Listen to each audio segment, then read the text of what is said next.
Bienvenue dans ce nouvel épisode du podcast Vérité. Je suis Ambeline Becker et on continue la série à propos de l'expérience libre qui a eu lieu du 22 au 26 juillet.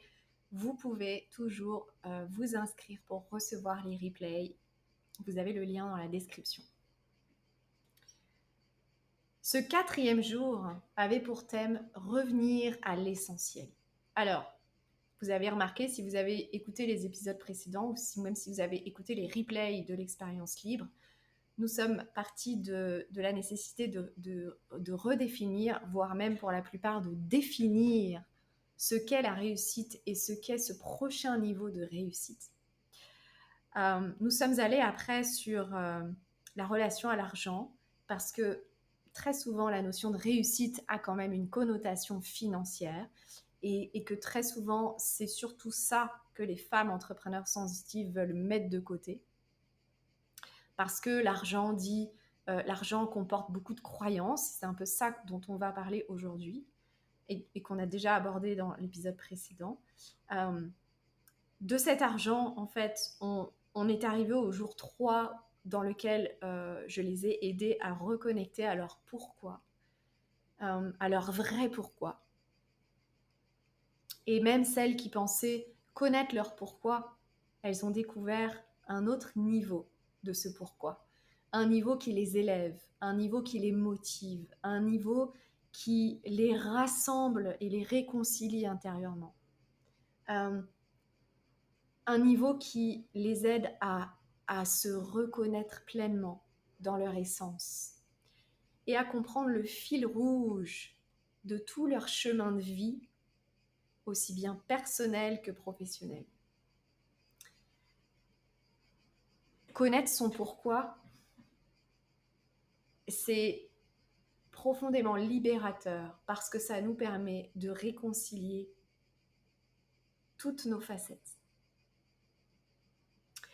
Et donc, après avoir fait cette reconnaissance du pourquoi et fait le lien avec l'entreprise, parce que bien sûr, il est question de ça surtout, c'est de revenir encore plus à l'essentiel.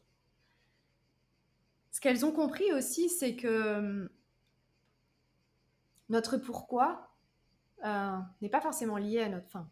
Je reformule ce que j'ai dit. Notre pourquoi concerne toutes les sphères de notre vie. Mais ça n'est pas la mission de notre entreprise. La mission de notre entreprise est alignée à notre pourquoi. Et c'est comme un des aspects de notre pourquoi. Par exemple, je pense à une des membres du collectif Libre qui disait qu'elle prenait conscience que son pourquoi était la puissance du sensible ou la puissance du féminin. Peu importe les mots qu'on pose dessus. Peut-être qu'à vous, ça ne vous parlera pas, mais elle, ces mots portent une vibration qui viennent comme réajuster tout son intérieur. C'est comme un diapason, en fait. Notre pourquoi est un peu notre diapason. Et donc, elle prend conscience que ça, c'est son pourquoi. Et donc, je l'ai aidée à comprendre que la mission de son entreprise, c'était pas la puissance du sensible, pour reprendre ses mots, mais c'était d'éveiller et d'informer les femmes pour qu'elles soient capables de reconnecter à ça en elles. Une autre de mes clientes, par exemple, son pourquoi c'est la paix. C'est d'abord la paix en elle, donc s'autoriser, le prochain niveau, c'est s'autoriser plus de paix pour elle. Et son entreprise, en tout cas une de ses entreprises, est vouée à servir la paix par la guérison de la sexualité, parce qu'elle sait que si tout le monde était en paix avec sa propre sexualité, avec son énergie sexuelle, le monde irait tellement mieux. c'est pour vous donner des exemples, en fait, de comment concilier le pourquoi et la mission de l'entreprise. Et tout cela m'amène au thème d'aujourd'hui qui est de revenir à l'essentiel. Parce que plus vous allez affiner votre pourquoi, plus la mission de l'entreprise va se révéler et plus vous allez pouvoir simplifier, alléger votre entreprise. Et plus vous allez alléger et simplifier, plus vous allez avoir de l'impact. Plus vous allez créer de l'espace pour son expansion. Pour les aider à revenir à l'essentiel, dans cet appel d'aujourd'hui, je les ai amenés à prendre conscience de toutes les croyances limitantes qu'engendrait la perspective de s'autoriser le prochain niveau d'expansion, le prochain niveau de croissance, le prochain niveau d'évolution, tant pour elles que pour leur entreprise. Alors vous imaginez bien qu'il y en a eu beaucoup. Je vous invite à prendre une feuille, un crayon, et vous allez faire l'exercice aussi avec moi. Je vous invite à écrire tout ce qui pourrait vous venir à propos de vous autoriser plus d'expansion, plus de croissance, plus de bien-être, plus de bonheur, plus de réussite, plus d'argent. Vous autorisez ce plus. Et à vous demander quelles seraient les injonctions, les pensées, les restrictions qui pourraient émerger dans cette perspective. Par exemple, c'est passer au prochain niveau d'expansion, ça serait trop de travail. Ça serait un effort excessif. Ça serait me rendre encore plus visible, en faire encore plus. Ça serait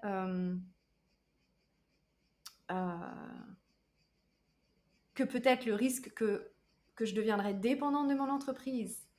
Parce que, en fait, cette expansion me nourrirait tellement que je ne ferais plus que ça et que je mettrais de côté ma vie personnelle ou mes autres besoins.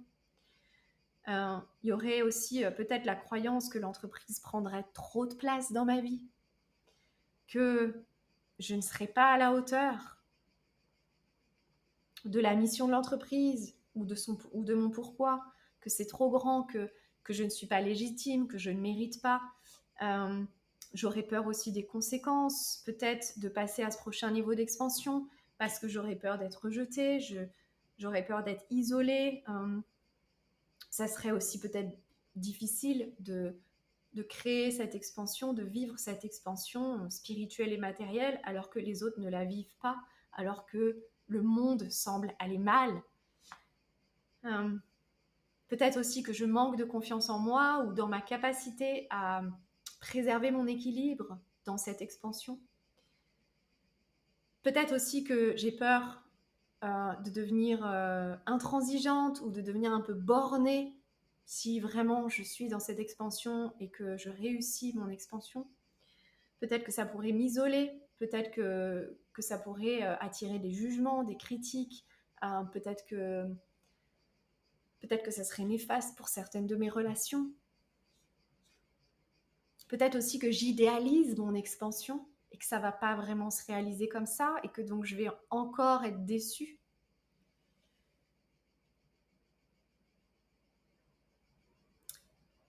Aussi, la croyance qui est ressortie, c'était que de toute façon, dans la matière, je suis limitée. Je ne peux pas expanser de façon infinie, je suis limitée dans la matière. Ça, c'est une grosse croyance chez les femmes spirituelles. C'est d'ailleurs souvent ça qui fait qu'elles gardent leur spiritualité dans leur intimité et elles n'osent pas vraiment l'affirmer ou l'assumer ou l'incarner. Parce qu'en fait, elles croient que c'est trop grand pour être incarné dans la matière. Alors évidemment, il y en a plein, des croyances. C'est ce que je leur disais, c'est infini de travailler sur ces croyances. Mais je les ai amenées et je vous invite à réfléchir à tout ça, à réfléchir aussi à ce qui pourrait être désagréable, à ce qui pourrait être intimidant, à ce que vous pourriez craindre, à ce qui pourrait vous insatisfaire si vous viviez vraiment ce prochain niveau d'expansion, aux menaces, aux dangers potentiels. Faites la liste de tout ce qui vous vient. Et en fait, ce que je leur proposais, c'était une fois qu'elles avaient fait la liste de tout ça, alors je leur ai aussi proposé un protocole que vous retrouvez si vous recevez le replay de ce jour 4, un protocole pour libérer et pour créer de l'espace en elles, pour se libérer un petit peu, se détacher de ces croyances limitantes. Mais je les ai amenées à 3 conclusions. La première, c'est que de toute façon, tout ce dont vous avez peur, tout ce que vous craignez, tout ce que vous redoutez, ça arrivera. Sauf qu'au moment où ça arrivera, vous aurez les capacités et les ressources de le dépasser. Peut-être même que ça vous étonnera. Quel que soit ce qui arrive, vous aurez les ressources pour continuer à avancer. Ce n'est pas la peine de remettre en cause votre expansion, vos compétences, vos décisions. Non, vous avez pris la décision de vivre cette expansion, d'atteindre ces objectifs, de réaliser vos aspirations profondes. Ok, vous l'avez prise la décision, ou vous allez la prendre. Quand des défis se présenteront à vous, ou quand des défis se présentent à vous, vous savez les traiter les uns après les autres. La deuxième conclusion que je leur ai partagée, c'est que très souvent, ce qui freine votre expansion et qui résume un petit peu toutes les croyances que vous pourrez identifier, c'est que vous êtes prête à vivre une partie de votre objectif, mais pas son intégralité. Donc vous dites oui seulement à une partie et vous bloquez tout le reste. Donc, résultat, vous bloquez l'intégralité de votre objectif. Apprenez à recevoir et à accueillir tout ce qui entre en résonance avec votre objectif, avec ce que vous avez décidé. Parce que tout ce qui se manifeste à vous est en alignement avec votre intention. Tout ce qui se manifeste à vous est en alignement avec votre décision. Ce que vous pourrez juger de bon ou de mauvais, de bien ou de mal, d'agréable ou de désagréable. Recevez-le. Et après, vous décidez ce que vous en faites. Comme quand on vit une émotion. Vous savez, les enfants n'ont pas la capacité dans leur cerveau à prendre du recul sur leurs émotions. C'est pour ça qu'ils les vivent intensément et que parfois, nous, en tant qu'adultes, ça peut nous paraître complètement insensé qu'un enfant fasse une crise émotionnelle hallucinante juste pour un détail. Mais l'enfant, dans son cerveau, n'a pas la capacité d'inhiber son émotion parce que pour ça, il faut qu'il puisse prendre du recul sur son émotion. Et c'est impossible pour un enfant jusqu'à un certain âge. Donc, c'est un petit peu ça que je vous propose. Quand il vous arrive quelque chose, recevez. Ayez confiance en votre capacité à trouver ces ressources en vous. Donc, recevez et après, faites le tri. Qu'est-ce que vous gardez? Qu'est-ce que vous laissez de côté? Quand on parle d'expansion, il y a toujours besoin de faire de l'espace, de relâcher des choses, de laisser aller des choses, des habitudes, des lieux, des relations. Faites de l'espace. Libérez de l'espace. En vous, sur votre bureau, dans votre garde-robe, dans vos relations, dans vos habitudes. Faites de l'espace. Et enfin, la troisième conclusion, c'est inutile de culpabiliser, de vous être accroché à certaines croyances, de vous être freiné, de vous être empêché de vivre l'expansion. Inutile de culpabiliser pour qui vous avez été jusqu'à aujourd'hui.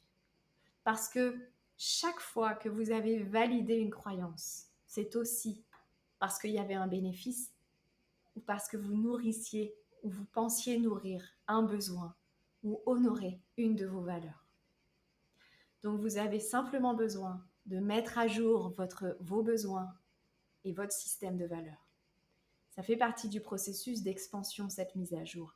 C'est un peu ce que je propose aussi dans la notion de redéfinir votre réussite, en fait. Quelles sont les valeurs importantes pour vous pour cocher la case réussir ou prochain niveau d'expansion? Voilà ce que je voulais partager aujourd'hui. Envoyez-moi vos commentaires si vous voulez rejoindre le collectif libre. Il est peut-être encore temps. Je ne sais pas où on en sera au moment de la diffusion de cet épisode et de toute façon, vous pouvez me contacter à l'adresse ombeline@nous.ceo ou regarder sur le site aussi bien pour récupérer les replays de l'expérience libre que pour découvrir les différentes façons d'avancer ensemble sur le site. À très vite!